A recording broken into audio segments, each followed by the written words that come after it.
Desde 2013 hemos asistido a la erupción e intensificación de ofensivas antigénero en América Latina. Su propagación ha sido facilitada por las condiciones del contexto contemporáneo, la economía neoliberal, los déficits de la democracia y más especialmente la politización del dogmatismo religioso. Aun cuando esos ataques sean recientes, su análisis requiere que tengamos en cuenta trayectorias de más largo plazo, como por ejemplo el legado colonial y muy profundo del catolicismo en nuestras culturas políticas.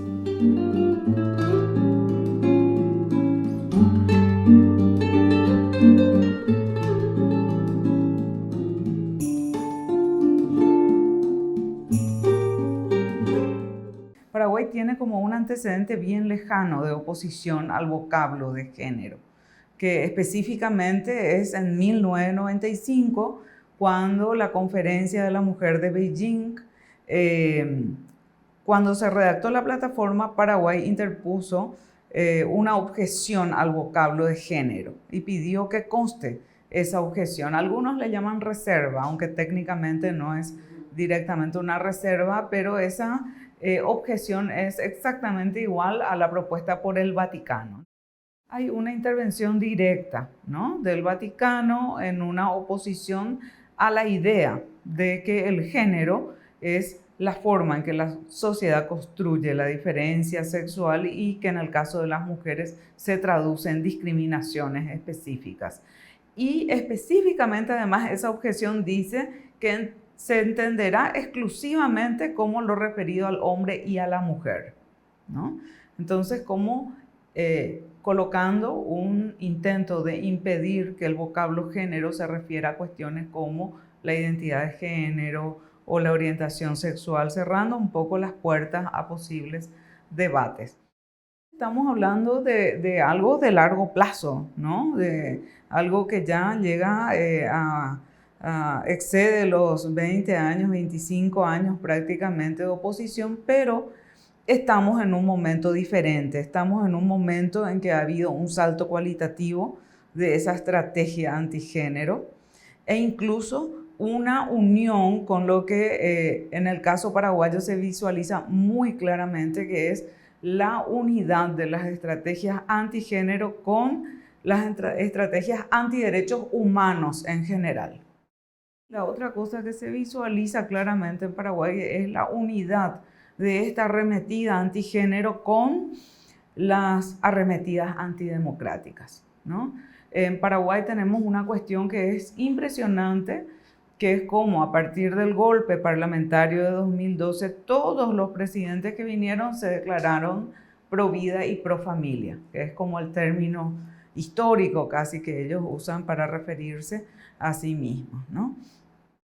Lo que pasa en Paraguay, así como lo que pasa en otros países pequeños, quizás es como una suerte de laboratorio de lo que va a suceder en términos regionales, ¿no?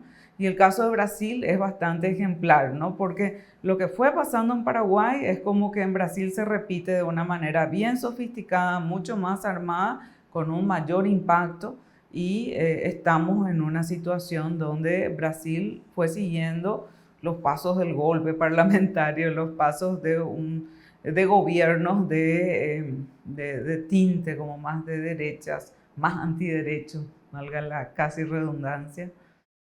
Y la cuestión de género es central acá, porque la cuestión de género está siendo utilizada como para apelar a los temores más atávicos y profundos de la humanidad, ¿no?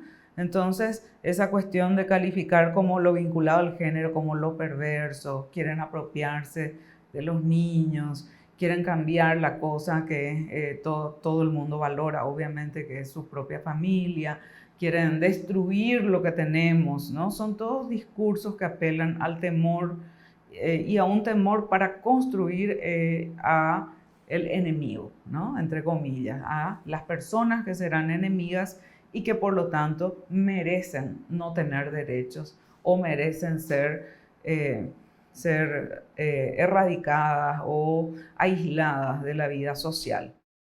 Hasta el 2008 nunca había habido un traspaso de poder de una fuerza política a otra por vía de las elecciones. Siempre fue por golpe de Estado o por acciones violentas, ¿no? O sea, sí hubo elecciones, lo que no hubo un cambio de signo político en el poder.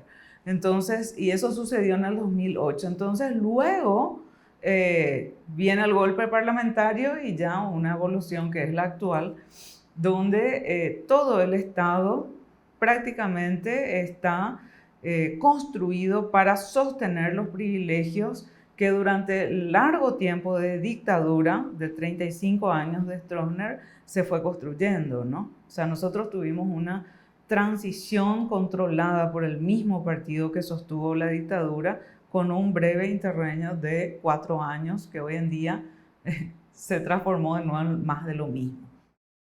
Además, tenemos un país sumamente afectado por las fuerzas ilícitas, ¿no? Clandestinas, ¿no? De negocios ilícitos como tipo tráficos diversos, incluido el narcotráfico, obviamente. Entonces, tenemos un Estado muy débil, muy a merced de estas fuerzas de poder que no siempre son explícitas, que muchas veces actúan en las sombras y que son claramente antidemocráticas.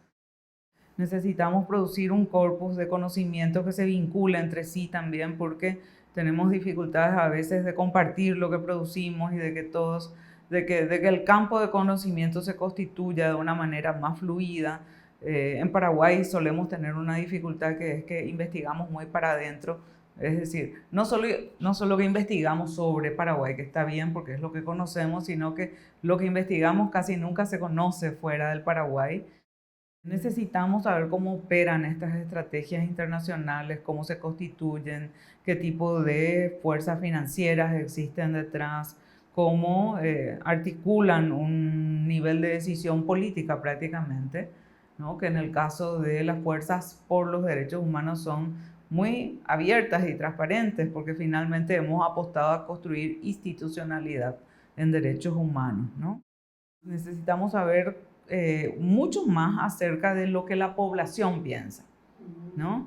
¿Qué mensajes apelan a la sensibilidad colectiva? ¿Qué mensajes van configurando lo que llamamos una opinión pública, pero también las disidencias y los espacios de constitución de respuestas a esa aparente mayoría que a veces se cree que uniforman nuestra sociedad?